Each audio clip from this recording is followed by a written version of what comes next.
hari ini mau gue ceritain dikit. Gue mau ngobrol sama temen gue. Dia nih satu angkatan sama gue di kedokteran Universitas Tarumanegara. Bedanya dia itu jadi dokter, gue enggak. Jadi gue mau memperkenalkan Albert. Ya, dia cum laude lulusan tahun 2019. Dan juga yang gue lagi seneng banget sampai saat ini adalah postingan-postingan di media sosialnya Dr. Albert ini. Dia sedikit untuk posting tentang kesehatan dan lain-lain, ya menurut gue itu pilihan lah, itu kan pribadi media sosialnya. Cuman yang unik adalah pembahasan tentang ngatur ekonomi atau manajemen keuangan kayak gitu. Dan langsung saja kita sambut. Lucu banget sih ini. Langsung aja kita sambut Dr. Albert. Halo, Bro Dani. Halo. Aduh, gila, lama gak ketemu, gila. Salaman dulu kita. Lama banget. Berapa ini kita gak ketemu ya? Udah berapa tahun kita? Terakhir kita di kampus kan ya ketemu ya? Iya, terakhir di kampus. Berarti sebelum 2019. Sebelum 2018. Sebelum COVID lah intinya. Iya, gila sih. Sebelum COVID. Gila. Baru ketemu lagi Bro Dani. Lu di daerah mana sekarang, Wit? Sekarang gue tinggal setelah merit, gue tinggal di Kelapa Gading. Tinggal di Kelapa Gading. Setelah merit gue tinggal di Kelapa Gading. Sebelumnya sih waktu masih dari kuliah sampai sebelum merit di Matraman, Pramuka tuh udah. Di Pramuka. Oh iya. Jakarta Timur ya? Timur. Udah masuk perbatasan timur ya? banget sih. Oh, mepet sama pusat. Mepet, bener-bener mepet. Wah, Salemba, Matraman tuh udah perbatasan lah. Perbatasannya. Timur sama pusat. Gila. Lu dulu bikin ini yang gue inget banget nih ya temen-temen ya. Gue itu pernah dia ini pas lulus blok apa, lu bikin apa sih? Jalan ya dari kampus Oh iya, ke rumah gue, masih inget banget. Bener, dulu bener. Kita, dulu lu kayak gini di pet ya dulu ya? Tau Iya, gak? dulu Pet. pakai aplikasi pet. Di jalan Bener. dari kampus Sampai Pramuka. Bener. Bener. Jalan kaki gara-gara lulus salah satu blok lah ya. Bener blok yang Kacau paling banget. susah. Waktu itu gila. Wah, ngeri. Jalan dari Grogol sampai Keren nih. Pramuka 3 jam lebih lah. Gue 3 jam lebih. Gue istirahat 3 kali kalau nggak salah. 3 kali. Itu apa namanya? Sampai rumah kaki udah berotot tuh. Iya, pengalaman pertama kaki gue ya sakit lah ya. Iyalah, Gue pasti ada lah. lari, ada jalan, ada duduk, nongkrong. Pokoknya 3 kali berhenti deh gue. 3 kali berhenti ya? Oh, gila. Banyak cerita lucu-lucuan seru, kita jalan-jalan ke kota bareng kayak gitu. Nah, yang gue ada lama itu ya, gue juga pertama, gue minta maaf Bet, gue nggak bisa datang ke acara pernikahan karena waktu itu lagi dinas di luar kota. Selalu Ya kayak gini lah Bet, gue sekarang.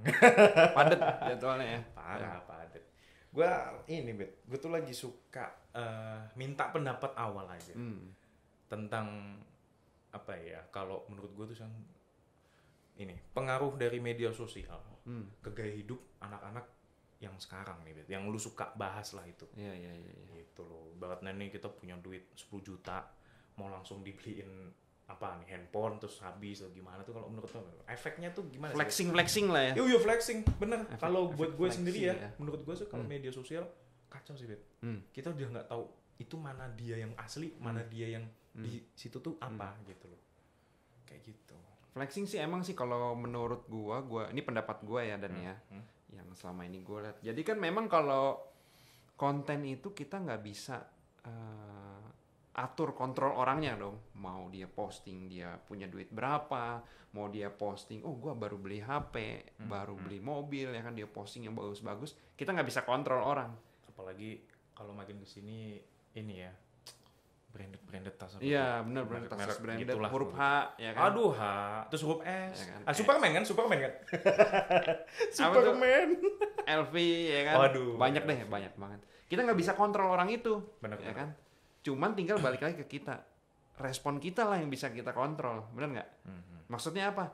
Oke, kita ngelihat orang di media sosial. Wah gila nih, keren banget nih orang nih, jalan ke luar negeri, ya kan? Kalau orang yang responnya bagus, positif, ambil positifnya. Wah, gue mungkin lihat, oh iya dia kerja keras ya kan? Oh dia investasi, dia mau kerja keras, mau berusaha. Itu kalau sisi yang bagus, positif. Kalau ngelihatnya positif. Tapi kalau yang ngelihatnya negatif, gila, gue pengen ikut kayak dia deh. Tapi jalur cepet, ya kan? Investasi asal investasi, ya kan? Taunya ternyata tuh judi atau scam, bohong-bohongan, Waduh. kejebak. Kalau enggak Maunya instan. Kalau enggak yang lagi ngetren, nyuciin duit orang. Waduh. Waduh, bahasa sensitif banget. Nyuciin duit orang. Jadi kan kemasuk ke ini cuci mesin mesin cuci. Dikeringin lagi maksudnya. Tapi hilang dikeringinnya. Iya. Gitu sih. Itu kacau Jadi, gitu ya. Kacau sih. Jadi ada memang masih gue lihat ada positifnya. Kalau gue sih masih ngelihat misalnya orang-orang yang jauh di atas gue. Ya kan? Gue jadiin itu motivasi sih. Orang posting dia bisa keluar negeri, bisa punya mobil bagus, ya kan? Artinya mungkin dia di backgroundnya dia kerja keras, kerja pagi siang malam kita nggak pernah tahu. Gue ambil positifnya aja sih, ya kan? Tapi gue nggak pernah kayak merasa iri, jadi gila dia kok gitu, gue pengen instan, enggak sih? Karena gue tahu itu proses, men. Pasti ada proses sampai dia bisa di titik itu. Kalau gue ya, Bet, melihat apalagi di pertemanan gue ya, lu tau lah ya kayak gimana dulu ya. Kalau gue tuh gini, ini di bidangnya otomotif ya, Bet, otomotif dan ya, modifikasi gitu ya. Kita kan tahu ya dari YouTube sekalipun besarnya aja kan karena begitu kan. Suatu profil YouTube dia bisa naik itu pasti gara-gara tuh kan dua, Bet. Kalau menurut gue, flexing sama satu lagi berbagi tentang ya pelajaran tentang hidup lah intinya. Lu mau ekonomi, lu berbagi atau gimana? Kalau gue tuh memandangnya tuh gini, Bet. Gue juga sampai saat ini bingung antara orang ini mau pamer atau mau menunjukkan suatu cara di media sosial atau dia memang pedagang mobil lah itu. Ya kan kita kalau pedagang mobil untuk sampai saat ini gue udah tahu emang dia tujuannya untuk dagang mobilnya. Dan gue tahu perputaran dia ini mobil paling sebulan, ini mobil paling berapa minggu terus hilang. Udah. Kadang-kadang itu ada orang yang memang ini tujuannya pamer nih, gitu. Atau enggak, ini sama nih, Bet. Kayak keseharian yang kita pakai. Tujuannya pamer, tapi begitu diserang, oh enggak kok, ini kan gue cuman banggain gini. Nah, kayak gitu tuh. Itu tuh yang membuat gue sampai saat ini tuh masih susah menilai. Kalau gue masih susah menilai kayak gitu. Kalau gue jujur, Bet. Kalau ada orang beranggapan di Instagram gue, oh, nih Mas Dani nih posting ini pamer. Kalau orang lain mau menilai gitu, itu silahkan. Cuman tujuan gue gue berbagi gue, Bet. Gitu loh. Tips and trick lah intinya buat di dunia otomotif. Iya. Gue sering lihat juga banyak postingan lu soal mobil. Iya, berbagi. Ngulik-ngulik mobil kan banyak ya. Iya, banyak. Si RV lah apalah itu banyak. Gue lihat buset nih mulus banget mobilnya, cakep. Loh, iya dong. Itu kan juga. Bahkan di situ misalnya nih kayak gue nih. Gue sampai gue mau beli mobil yang aneh nih sampai yang gue pakai harian. Ini kan jarang orang yang tahu mobil ini ada yang bensin dan tahu yang diesel. Itu kalau gue seterusnya itu gue berbagi, Bet. Terus kayak hal apa yang gue chat gitu-gitu gue kan kasih ini ngechat di sini informasi gue kasih semua biar si dia ini naik gitu kan. Kita tahu ada orang yang punya kelebihan tapi tidak pendukungnya kurang. Nah, itu gue membantu lah intinya. Kalau gue kayak gitu. Iya. Ini gue mau nanya dikit, Bet, tentang otomotif. Ini nggak apa-apa, Bet. Iya. Lu pakai mobil apa, Bet? Lu pakai mobil apa, Bet? Gua saat ini kalau pribadi Mobilio. Wah, mantap. Mobilio. Bagus kok, enak tuh. Istri gue pakai Avanza. Wih, keren. Gitu. Kalau gua, aduh, kacau itu mobil tuh boros sekali itu. Aus terus tuh mobil. Parah, haus terus itu. Itu sih kalau menurut gua pilihan ke mobil tuh karakteristik orangnya. Kayak gitu. Gua tidak pernah memaksakan dulu mungkin gua waktu masih muda, ayo dong beli ini biar sama kayak gini. Pas begitu makin kesini, oh iya ya, satu itu nggak sopan. Memaksa orang untuk menyetarakan dengan kita tuh itu nggak sopan kalau buat gue.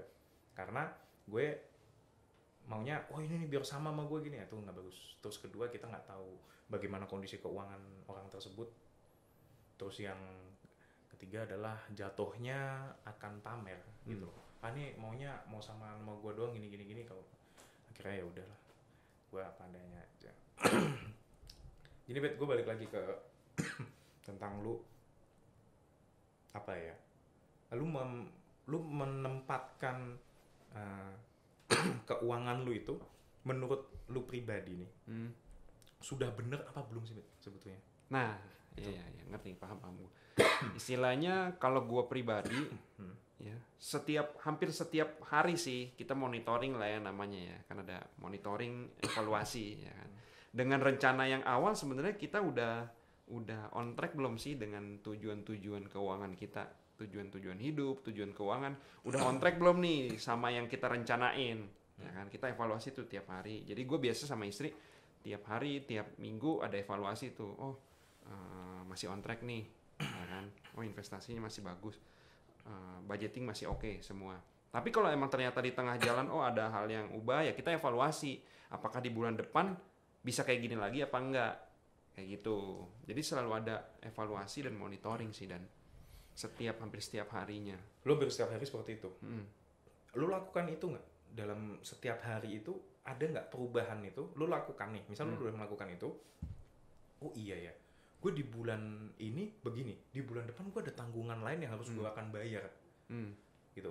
Apakah lu ada yang lu kalahin nggak Bet yang lainnya gitu atau? Oh ya, jadi kalau kita itu pertama ya harus tahu dulu posisi kita ya. Jadi gue sama istri punya namanya budgeting, Pasti. budgeting Semua bulanan, orang ya kan. Ya. Kita udah plot tuh pengeluaran, misalnya contoh untuk tempat tinggal sekian, ya kan, transportasi sekian rupiah, makan sekian, nah itu asuransi sekian, bayar pajak mobil, bayar pajak mobil sekian, ya kan. Ketika ada dana-dana yang tiba-tiba harus keluar, misalnya orang married ya kan, tiba-tiba ada family dari temen yang meninggal, kita berduka ya kan, nah, itu kan dana-dana yang nggak terduga ya kan, ada tuh dananya juga, sinking fund kita bilang. Jadi dana-dana yang harus kita prepare juga sebenarnya masuk ke dalam budgeting, tapi dipakainya buat hal-hal yang mendadak, tapi sebenarnya kita bilang itu nggak urgent juga, nggak urgent buat kita, tapi sewaktu-waktu bisa keluar ya kan. Kayak pajak mobil, itu kan sebenarnya bisa direncanain dong, bisa ya kan, tapi nggak mendadak ya kan? Yang mendadak contohnya apa, family temen ada yang meninggal ya kan, sebenarnya nggak urgent buat kita, tapi kan kita kan turut berduka ya kan, kita kasih.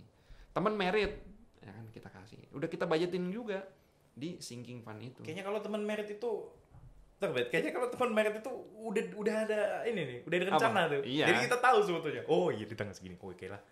Adalah gua tanggal segitu bisa gitu. Iya. Wah gila, gue tuh suka loh sama tips and trick lu yang di Instagram itu. Yang mana? Yang mana? Dikit dong, ada dong. Kalau gue gini, Bet. Gue adalah generasi milenial. Kita ya. Kita tuh sama-sama generasi milenial. Kita hidup di zamannya, kita tuh sebenarnya di transisi loh, Bet. Yang namanya mencari uang itu dari yang susah sampai ke sekarang gampang. Kok kayak let's say cuman misalnya lu dapat duit dari YouTube, lu dapat duit dari zaman sekarang kan dagang tuh paling gampang gitu ya. Karena medianya banyak, media yang kita dagang. Nah, di mana di situ tetap ada keseimbangan, Bet. Dengan banyaknya cara kita mencari uang dan mendapatkannya banyak. Cara untuk ngamburinnya tuh juga godaannya gila-gila sekarang. Banyak banget dah. Itu cara ngamburin itu sekarang gila-gilaan, Bet. Nah, kalau di generasinya kita yang udah ya berapa sih? Umur berapa sih? Kalau generasi kita tuh umur berapa sih? 20-an akhir ya. 20-an akhir ya? 28 sampai 30-an ya. 28 sampai 30 itu sebagian besar ya, bahkan di bawah itu udah ada yang bekerja ya. Tahu gitu loh, mana nih yang penting, mana nih yang enggak. Gitu loh. Tapi kembali, Bet. Kayak gue nih, gue berteman sama yang di bawah gue juga dan di atas gue juga. Kadang lu juga pasti ada temennya. Minggu depan iPhone 15 keluar. Menurut lu, Bet, yang beli itu rata-rata generasi apa, Bet? Kalau ngelihat trennya pasti yang muda-muda ya.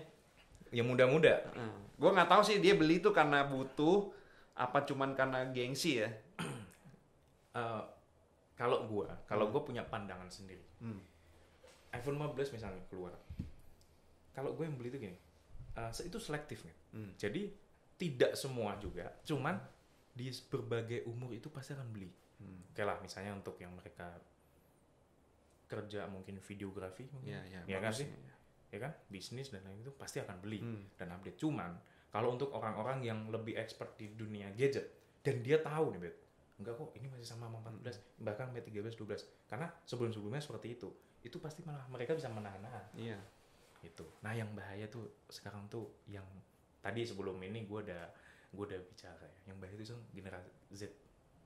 Generasi Z itu gimana tuh, Bet? Kalau menurut lu, Bet? Jadi mungkin karena sekarang media sosial gampang banget diakses ya kan. Informasi gampang banget kita cari, dapat. Terus kita juga ngerasa cara nyari duit sekarang lebih gampang. Ya kan? Cara nyari duit lebih gampang, jadi ngerasa gua ada kok duit. Ya kan? Nah, padahal habis dia beli, habis nol lagi, ulang lagi. Itu buat di gua nih, Bet. Ya buat di kita ya. Itu nggak bener loh kayak gitu tuh. Gitu loh. Kalau lu gimana nih, Bet? Kalau menurut pandangan lu nih, gua gimana ya memegang 10 juta ini jadi genah gitu loh. Intinya, oke, kalau memang lu akan berharap 10 juta itu di suatu saat jadi 15 aja pun berat gitu. Cuman yang gue mau tahu adalah caranya kita memanage uang itu keluar dengan baik atau kalau bisa malah profit. Itu gimana, Bet? Jadi kalau buat teman-teman yang baru kali ya, yang mungkin 20-an awal ya, baru-baru kerja, ya mungkin pertama kita harus tahu dulu bahwa kita itu harus punya pondasi. Misalnya orang baru terima gaji 10 juta lah, let's say, ya kan? Kita harus punya dulu pondasinya dari di luar semua itu apa? Kita harus punya cash flow yang positif, ya kan? Jangan sampai gaji 10 juta habis beli HP malah ngutang, ya kan? Misal harganya 15 juta, minus dong duitnya, ya kan? Kita harus bikin cash flow-nya yang positif. Artinya apa? Pendapatan kita harus lebih besar dari pengeluarannya, itu satu. Terus kita juga harus punya namanya dana darurat sebenarnya. Dana darurat. Kalau masih single ya 6 kali pengeluaran bulanan, ya kan? Maksudnya tuh dana darurat buat apa sih? Ya sewaktu-waktu kita misalnya nggak kerja lagi, nggak punya income, entah karena layoff ya kan, PHK, atau karena misalnya sakit ya kan, sakit terus perusahaannya nggak bisa, ya udah lu nggak boleh, istilahnya nggak boleh kerja lah, lu di rumah kan ya 6 bulan, ya kan tetap perlu makan, minum, ya kan, tempat tinggal kalau dia ngekos. Nah, harus punya tuh dana darurat. Kalau single ya paling minimal ya 6 kali pengeluaran bulanan lah. Kalau udah married lagi beda, bisa 9 sampai 12 kali, ya kan. Punya anak terbeda lagi. Harus ada tuh dana darurat, ya kan. Terus harus punya juga proteksi asuransi. Penting karena kalau kita lagi kerja, kita lagi ngumpulin uang nih, ya kan. Sewaktu-waktu sakit, masa ya kita mau keluarin biaya pribadi yang nominalnya nggak bisa di-expect berapa, ya kan. Penting punya asuransi supaya menjaga cash flow, asuransi kesehatan, ya kan.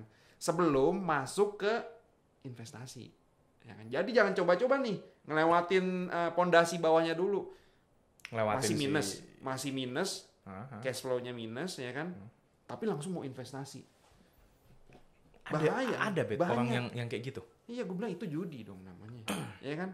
Oh iya. Iya benar. Maksudnya kita nggak punya kita nggak tahu nih, nggak punya preparation apa-apa. Tiba-tiba investasi, iya mau langsung perang, tameng aja nggak punya, pedang aja nggak punya, ya kan? Sama ya sama judi ya. Terjun bebas istilahnya, ya kan? Ya memang ada segelintir orang, beberapa orang yang gue lihat, mungkin ada juga ya yang hoki lah istilahnya ya. Faktor lainnya itu tuh ada banyak faktor lah, hoki itu faktor lain. Banyak faktor ya. Iya. Dia nggak ada background apa-apa, nggak punya dana darurat, dia harus ngutang dulu mungkin ya buat investasi. Jadi 2 kali lipat nih, bisa-bisa aja. Tapi seberapa banyak sih, ya kan? Kalau nggak lu kayak 7 turunan, 8 turunan lah. Makanya ngeri juga kalau punya income 10 juta, beli iPhone 10 juta habis. Ngeri men. Ngeri. Pulangnya naik apa? Naik apa? Bayar parkir nggak bisa. Ya kan? Abis itu mau makan apa? Ya kan? Oke, kerja, tahu-tahu di PHK. Iya. Sedih nggak? Ya kan? iPhone-nya mau dia dijual dong. Mau nggak mau, buat dana darurat. Rugi. Ya kan, agak kesayang sebenarnya. Lu gitu ya Bet ya, kalau pandang lu ya. Buat yang tadi ya, konteks yang tadi. Lu kalau berarti kita tuh kan ya, sebelum kita investasi, asuransi. Iya kan?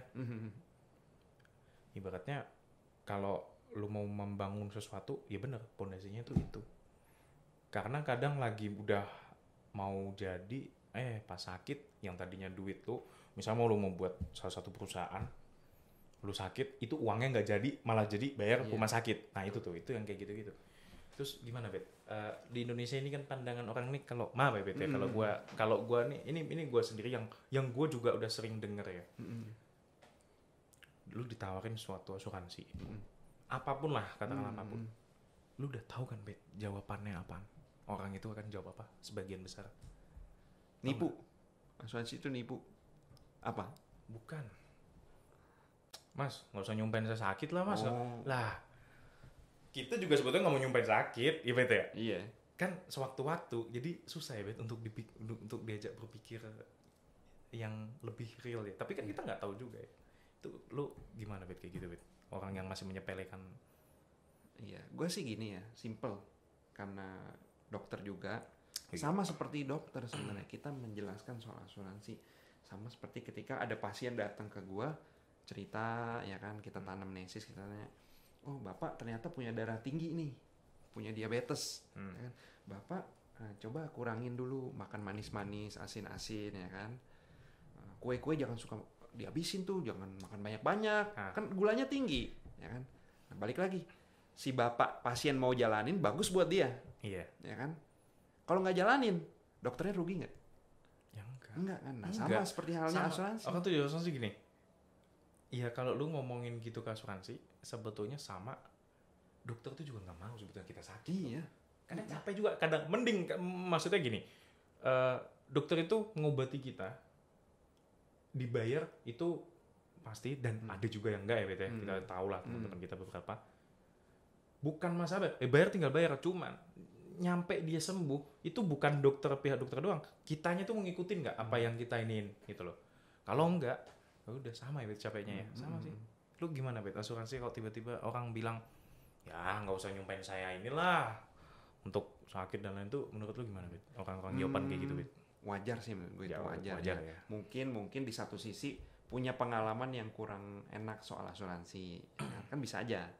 Atau mungkin background family-nya dianya belum terinformasi manfaat asuransi itu apa, ya kan.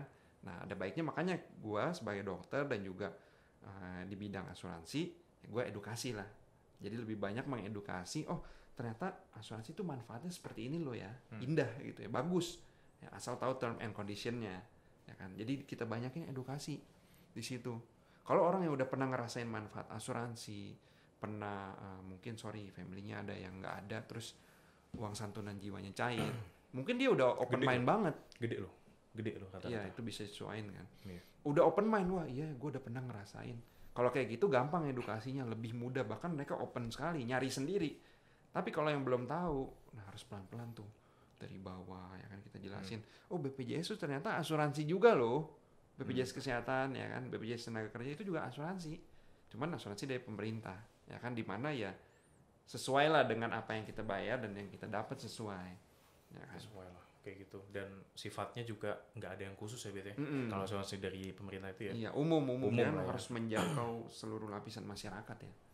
Tapi penting banget ya Bet ya, untuk punya asuransi yang pribadi gitu tuh lu penting banget ya Bet ya. Penting. Karena kan kita nggak pernah tahu, contoh lah, misalnya kita menggunakan fasilitas asuransi dari pemerintah. Ternyata rumah sakitnya full, ya kan, harus rujukan sana sini, ya kan, perlu proses yang agak panjang. Nah, cuman dengan asuransi yang pribadi kita bisa motong itu semua, ya kan, bisa langsung ke tempat yang mungkin yang kita pilih, ya kan. Jadi hemat waktu, ya kan, kenyamanannya juga pasti ada, ya kan, dengan harapan ya treatmentnya lebih baik, penyembuhan, jadi fokus penyembuhannya lebih cepat gitu. Wah gile. Gue tuh banyak Bet yang nawarin gue asuransi juga. Dari berbagai brand lah kayak gitu. Salah satu orang ini bilang ke gue gini, gue tuh nggak perlu kok untuk lu terima, dan bagaimanapun nanti keputusan itu tetap ada di lu kok, dia bilang gitu kan. Akhirnya gue bilang, loh emang kenapa? Karena kita pun nawarin tuh nggak berharap banyak sebetulnya. Kita nawarin tuh nggak berharap banyak, kita cuman mau nawarin, intinya tuh mau membantu gitu loh. Nah, membantu apa ya? Kalau asuransi kayak gitu, pertama yang jelas tuh kita ngurusin semua apa yang diperlukan. Kalau sakit gitu-gitu ya, apalagi kayak gue nih ya, gue baru kena begini-gini, tetap bisa diurusin. Terus yang kedua, dari situ tuh kita bisa belajar loh Bet, ini caranya manage uang yang baik tuh gimana sih, supaya gue bisa tetap, oh iya ini gue setiap bulan ada tanggungan buat gue, seterusnya sampai gue meninggal, itu gimana baliknya, terus cara menerimanya gimana. Mungkin gini, ada orang yang berpikirnya nggak usah lah, itu kan duit, itu kan kalau gue udah mati ya udah, itu tanggung jawab yang masih hidup, ya udahlah mereka survive kayak gitu. Itu menurut gue jahat orang kayak gitu. Bener ya, ninggalin orang kesayangan gitu, keluarga gitu doang. Gila. Iya. Kalau menurut lu kacau nggak tuh orang-orang berpikiran seperti itu? Banyak lah ya. Banyak masih lagi ya. gitu ya, banyak. Pernah juga ada yang gue info kayak gitu ya, jawabannya kayak gitu. Ya kan, istilahnya ya mungkin ada yang nyumpahin, ngerasa disumpahin padahal enggak kan ya. Padahal kita mau bawain dia sesuatu yang yang menurut kita udah pelajarin, ini bagus loh, bermanfaat. Ya kan, ya udah kita ceritain gitu. Tapi disangkanya lain, ya nggak apa-apa, biasa aja kitanya ya kan. Kayak gitu. Agak sedih sih kalau misalnya sebuah family, sebuah keluarga bergantung sama satu sumber ya, misalnya pencari nafkahnya, dan mempersiapkan kalau dia tiba-tiba nggak ada itu ya BT. Itu susah sih kalau menurut gue. Sedih tadinya mungkin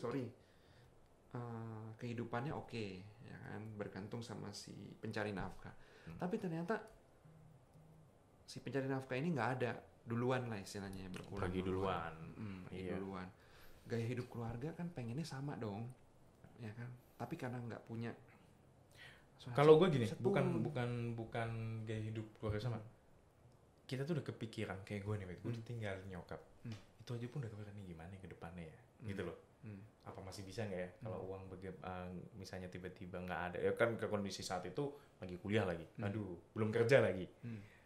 Mau apa? Pertama lu mau ngandelin keluarga lu yang katakanlah adik atau kakak lu udah kerja, kan nggak mungkin ya bisa mengcover kita. Bayarin kuliah gue dong sampai ini kan nggak mungkin ya bete. Itu makanya wah gila, gue tuh sering dulu gue kalau ditawarin gitu gue bukan menolak gue bilang nanti dulu. Gue sering liat Instagram lo, iya juga ya, seperlu itu loh kita kayak gitu. Keren banget. Oke Bet, terus ini Bet, gue tuh ngelihat terakhir ya, paling akhir di Instagram lo ya. Apa sih Bet, generasi sandwich tuh Bet? Jujur, kalau mungkin banyak dari ini nggak tahu, cuman emang jujur aja gue nggak tahu. Itu apa sih Bet, generasi sandwich? Roti di bawah, dalamnya isiannya sayuran, daging. Ya kan, daging, atasnya tutup lagi. Nah kita di tengah-tengahnya nih kejepret sandwich. Generasi, oke. Kejepret sama yang atas, ya kan? Mungkin ya kita bisa bilang atas itu apa nih? Finansial orang tua. Oke. Yang bawah siapa? Yang mungkin siapa? nanti anak kita, ya kan, bergantung terus sama kita, ya kan? Cucunya orang tua kita ya. Atau mungkin bisa juga family lain yang bergantung sama kita, ya kan? Ya nanti kita kejepret tuh. Itu bergantungnya dalam hal apapun ya? Ya ekonomi lah, sosial. Mostly sih ekonomi sih. Finansial maksudnya. Ya kan? Karena apa? Karena kalau orang udah mampu secara finansial, harusnya kan mereka nggak bergantung dengan orang lain kan, bisa mandiri. Ya kan? Tapi banyak sih orang-orang yang jadi sandwich generation, ya kan? Karena apa? Karena ya sebenarnya kalau menurut gue pribadi nih ya, ini rekam. Karena kalau menurut gue pribadi, sandwich generation itu sebenarnya bisa terjadi karena ya atas kita dulu, orang dulu kita, ya kan, mendoktrin kita. Iya. Gue nggak tahu ya, bukan gue. Kayaknya semua orang gitu nggak sih Bet? Kayaknya Bet. Iya makanya. Kan lo pernah dengar pasti kayak gini Dan. Orang tua kita ketika ya ini orang lain lah ya, anggaplah ya orang tua kita. Orang tua ngomong pasti kan pas anaknya lahir dari kecil sampai gede diurusin, dikasih yang terbaik, ya kan. Anaknya udah gede, orang tuanya bilang gini, kamu kan dari kecil papa udah biayain terus, udah dikasih semuanya. Ya adalah tipe orang tua gitu ya. Sekarang gantian dong, kamu urusin papa mama, jagain papa mama, ya kan, support papa mama. Mau nggak mau deh anaknya begitu. Terus tadi anaknya udah punya anak, ngomong kayak begitu lagi. Kamu dari kecil udah papa jagain, udah papa kasih semua. Kamu mau apa ini itu semua papa kasih. Kamu sekarang begini aja nggak mau. Terus turun terus jepret. Itu generasi sandwich tuh menurut gitu ya? Sandwich, ya kan? Jadi adanya Itu menurut gue tuh finansial. ajaran turunan itu, Bet, kayak gitu, Bet. Iya, turun temurun sih. Itu turunan itu, Makanya Bet, kita kayak harus bisa cut, kita potong, jangan sampai ke bawah kita begitu. Tapi kitanya sendiri tuh harus kuat tuh, meskipun anak kita udah itu. Kitanya kalau anak kita udah nikah ya udah, lu nggak usah nambahin beban anak kita yang mungkin kedepannya lebih struggling kali ya, cari duit lebih susah gitu ya. Harusnya sih begitu. Iya, ya. idealnya sih gitu. Cuman kok menurut gua kayak gitu tuh sebagian besar di Indonesia gitu sih, Bet, kalau menurut gua. Iya kan, sedih. Dan itu akan terus. Sedih banget. Bayangin nih, Dan, seorang anak dia baru kerja, ya, dia pasti punya tujuan hidup dong, punya goals. Oh, gue pengen nanti punya rumah, punya mobil, ya kan? Oh, sekolah S2 atau mungkin bahkan jalan-jalan ke luar negeri, tinggal di luar negeri. Itu Tapi investasi karena, itu. Iya kan, tapi karena orang tuanya bergantung sama nih anak, ya kan? Jadi anaknya nggak bisa tuh ngewujudin itu, ya kan? Kasian nggak? Karena dia akan berpikir gue ngebanggain orang tua gue dulu. Tapi sebetulnya ya ngebanggain orang tua gue dulu tuh tidak ada ujung, Bet. Gitu ya. Dan keluarga gue nih, Bet, keluarga gue gini. Tanggung jawabmu itu tuh hanya sampai kamu itu disekolahkan, terus lulus, terus jadi sukses, itu udah. Gitu loh. Itu udah cukup, tanggung jawabnya hanya itu aja. Dan kedepannya untuk kayak kamu tuh harus ngebiayain orang tuamu kayak gini, nggak perlu. Gitu loh. Kamu tuh bahagia gitu-gitu, udah, itu udah terbayarkan. Ya kan? Itu yang bener. Nah, cuman ya balik lagi, Bet, ada juga yang seperti itu.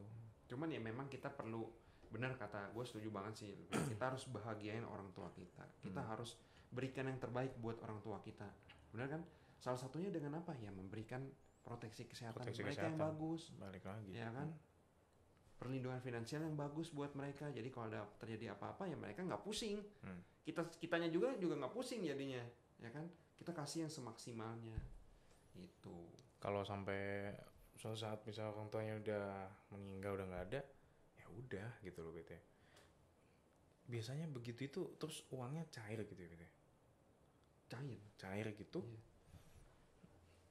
Yang sepengetahuan lu gimana ya, Bet? Rasanya keluarganya lain ya? Ini meninggal nih. Terus tiba-tiba cair uang sebanyak itu gitu. Lu pernah gak, Bet, ngalamin? Jadi gimana, Bet, lu kayak gitu? Pernah gak lu? Ya pasti sedih lah ya orang. Sedih. Family-nya pasti sedih. Ya kan, namanya ditinggal selamanya, ya kan. Sedih, udah pasti sedih. Tapi alangkah sedihnya kalau ternyata udah ditinggal, ya, nggak punya apa-apa. Iya, harus susah. Ya kan? Sedih banget, men. Katakanlah kalau misalnya suatu perusahaan memberi apa sih, ya nggak, Bet? Ya oke lah, katakanlah uang, tapi kan habis ya, Bet, ya, dengan nominal paling berapa lah, paling banyak gitu loh. Kayak gitu ya. Dan udah dari kemarin COVID itu lumayan ya, Bet, ya, banyak ya? Banyak banget ya? Banyak yang meninggal karena COVID. Banyak. Terus juga yang kurang beruntung karena nggak pakai asuransi, jadi yang meninggal aja. Itu banyak loh, itu kita dengar ceritanya banyak, tuh kasihan banget kayak gitu. Gue udah kebayang lah kayak gitu. Terus terakhir adalah gue tuh mau nanya, ya kembali yang tadi awalnya itu, gue. Menurut lu tuh orang tuh kan mau memulai investasi tuh gini, orang tuh belum mulai aja. Kayaknya nggak cuma investasi ya, Bet. Semua belum mulai aja. Kalau orang Indonesia pada umumnya adalah pusingnya duluan, Bet. Dipikirin terus nanti gimana. Sama, Bet, gue juga mau nanya tuh. Pusingnya apa sih? Pusingnya kalau lu mau mikirin investasi dulu itu apa, Bet? Dasar yang harus lu iniin. Jadi yang menurut gue pribadi ya, ini opini gue yang lu bangun lah gitu. Yang gue cari informasi. Tadi kan udah tuh yang misalnya oke lah, dana darurat, cash flow, proteksi udah aman semua. Kita mau mulai investasi nih ceritanya. Nah, yang paling penting sih menurut gue pertama itu investasi ke diri sendiri dulu. Investasi, kalau kita bilang investasi leher ke atas, ilmu. Oh iya, gue ya kan? Bisa dari mana? Buku, kalau suka baca buku. Sekarang informasi udah gampang banget, ya kan, YouTube, TikTok, Instagram. Ya kita cari yang positif lah ya. Iya. Yang sekiranya bermanfaat, bener. Ya kan? Gampang nyarinya, gratis, cuman modal kuota lah. Jadi pertama pasti investasi leher ke atas, ke diri sendiri dulu. Terus kedua, ya setelah kita udah cari informasi, nah kita harus tahu dulu posisi kita sekarang di mana, ya kan? Ini posisi ini artinya apa nih? Apakah kemampuan keuangan kita? Iya betul. Oh, Apakah lagi minus iya. atau sama aja atau plus ya kan? Kalau lagi minus, lu bingung kan? Investasi gimana tuh aneh juga. Kalau minus mau investasi ya bingung juga dong. Nggak ada apa-apa, nggak ada Ya kan? modal. Iya modalnya nggak ada. Nah artinya apa? Modal itu penting sih di investasi. Mau nggak mau kita harus kerja dong, menghasilkan uang dulu. Kita kumpulin dulu modalnya. Masa ya kita nggak ada modal mau investasi?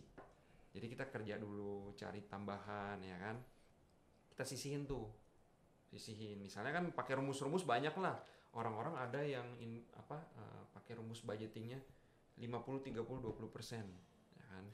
50, 30, 20%. 20%. Oke. Ya kan biaya hidup, kebutuhan hidup 50%, 30% keinginan, 20% tuh investasi.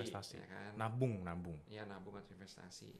Nah, yang penting sih menurut gua setelah investasi ke diri sendiri, udah kita pelajarin, oh apa ya yang cocok kiranya buat kita nih. Kita berani masuk investasinya kemana? Misalnya kita pengetahuannya baru sampai deposito. Ya udah masuk dulu lah ke deposito. Karena itu yang paling aman menurut kita setelah kita pelajarin. Ya. Dengan tingkat resiko yang kecil ya? Menurut gue sangat rendah, bahkan nggak ada ya. Iya. Dijamin. Kecuali likuidasi susah. Misalnya paling ya potong penalti. Iyalah, ya paling kan? potong penalti lah. Atau kalau nggak banknya bermasalah, tapi enggak lah. Itu udah paling aman banget ya kan. Terus denger lagi ya kan, misalnya baru belajarnya sampai deposito nih aman, paling aman. Obligasi. Ya kan? Misalnya ada nih denger obligasi, ya kan? Surat berharga negara, ya kan, surat berharga negara.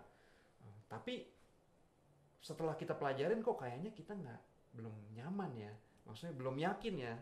Ya udah boleh lah, karena kita udah tahu kita masuknya sedikit dulu, ya kan, jangan langsung semua duit kita pindahin, karena kan kita belum tahu di obligasi itu kayak gimana. Ya kan, kita sambil belajar udah lebih yakin di bidang obligasi, di investasi obligasi, masuklah lebih banyak ke situ, ya kan banyak soalnya bisa sampai saham. Kalau saham ntar kan kalau kita nggak punya ilmunya masuk besok lihat minus, kaget kan. Ya kan, padahal in the long term kalau kita udah punya ilmunya mungkin akan untung. Gua mau berbagi juga sih, obligasi itu dia itu jangka waktunya tuh panjang loh. Jadi kalau lu mau bener-bener mau masuk ke obligasi gitu ya, 5 tahunan, Bet. Jadi kalau udah masuk obligasi, terus lu ada lupa nih pembayaran apa yang lu kelar sih. Dan dia nggak bisa langsung dicairin gitu kok. Iya, obligasi. Kalau emang lu langsung cairin, gede banget. Kena apa sih? Penalti ya? Penaltinya tuh gede banget. Kayak gitu. Oke, lanjut. Iya. Kayak gitu. Makanya kita penting juga tahu basicnya dulu. Makanya kan kita investasi ke diri sendiri, belajar. Masa ya kita mau masuk saham tapi kita belum pelajarin sahamnya? Nah iya bener. Ya kan, kalau kita cuma masukin tanpa ada ilmunya, ngelihat besok tiba-tiba minus, masukin misalnya contoh 10 juta, jadi 5 juta. Kaget setengah mati kan? Ya kan, padahal in the long term mungkin akan untung. Tapi kalau orang belum tahu, ternyata investasi saham ini buat jangka panjang ya. Dia mainnya di pendek. Ya, nggak bisa. Harus lu bagi keuangannya. Iya. Ini yang buat jangka panjang, ini yang buat jangka pendek. Harus balik lagi. Kita belajar dulu investasi ke diri sendiri dulu, karena ilmu di sini kita tuh nggak ada habisnya. Kalau gue tuh begini, Bet. Kebanyakan sekarang ini adalah lu mau investasi nih. Cuman yang sudah ya, Bet ya. Kebanyakan adalah investasinya namanya investasi double I. Lu tau nggak, Bet? Investasi ikut-ikutan. Lu pasti bener, lu pasti sering lah, lu pasti sering dengar investasi ikut-ikutan. Wah, lu kelar lu investasi ikut-ikutan. Yang ngajak lu yang mengajak lu itu tidak tahu keuangan lu, tidak tahu perputaran uang lu juga, pendapatan lu dan ya semua itu ngajak lu cuman dikasih tahu menurut dia gue bisa begini di sini, kelar lu kayak gitu. Makanya kayak gitu tuh menurut gue harus matang ya, Bet, kayak gitu tuh. Dari keuangan pribadi kita, mulai dari ya lu kalau lu pertama kali kerja, lu gajian lu gimana, lu harus lihat dalam 1 tahun ini berapa bulan sih kita bisa menilai tuh. Oh, gue setahun ini pengeluaran gue dalam setiap bulan kan, gue jadi kayak dokter Abed nih. Gue suka ngerinciin lebih pendek lagi, Bet. Bahkan gue ini seminggu keluar apa aja ya, dan seminggu depannya ada yang bisa gue ubah nggak lebih baik dari ini, apa ini gue kurangin, gue tambah gitu. Lu baru kayak gitu, dan jangan kata temen, lu langsung kalau emang lu mau investasi di suatu tempat itu ya lu langsung ke tempat itu ya betul ya. Lu langsung tanya, Sama ini lu sih, langsung nanya. sama ada ini kata-kata yang bagus juga sih Dan. Apa Mbak? Ini sih gue. Kita itu cocok sama satu instrumen investasi. Cara ngeceknya kita cocok apa enggak gampang. Itu banyak yang belum tahu gimana. Ceknya gini, kita misalnya contoh nih, gue masukin investasi di saham. Malamnya gue bisa tidur tenang apa enggak? Apa gue mikirin saham itu terus? Oke. Gue pernah gitu, deg-degan, Bet. Jadi kalau kita tidurnya bisa tenang dengan investasi di saham, artinya kita cocok. Kita percaya lah ya. Kita cocok, nggak ada masalah dengan fluktuasinya ya kan. Misalnya kita masuk ke saham tapi tiap malam uring-uringan ya kan. Aduh saham gimana ya turun ya. Artinya mungkin nggak cocok. Ya kan? Cari yang lebih nggak terlalu agresif ya kan.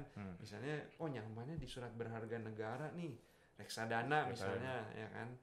Reksadana pendapatan tetap macam-macam lah ya. Gue bisa tidur tenang. Udah masuk situ banyak, tapi gue malamnya bisa nggak uring-uringan. Nah, dia cocoknya di situ. Simple kalau gue sih gitu ya. Masuk saham, gue masih bisa tidur nyenyak kok. Meskipun nilainya begini naik turun ya, tetap tidur artinya gue cocok di situ. Kayak gitu. Oke. Jadi kalau urusan deg-degan gitu, gue udah ngalamin tuh Bet gitu. Dan udah pernah juga lu masukin investasi, di ininya poinnya turun, ya udah mau ngapain. Sama waktu itu kayak gitu pas lagi COVID kayak gitu. Dan malah parahnya lagi yang gue nggak kira-kira adalah kan kala itu kan banyak WFH nih, Bet. Gue harusnya naruh di sama Google. Itu naiknya tuh gila-gilaan waktu itu. Malah gue salah naruh. Gue di salah satu perusahaan otomotif gitu yang inilah waktu itu, terus habis itu malah menurun. Ya sebalik lagi karena pas lagi COVID penjualan ya balik lagi. Kelar juga kayak gitu. Itu bukan deg-degan lagi, nggak bisa tidur. Iya. Gue nggak bisa tidur kayak gitu tuh, nggak tenang gitu.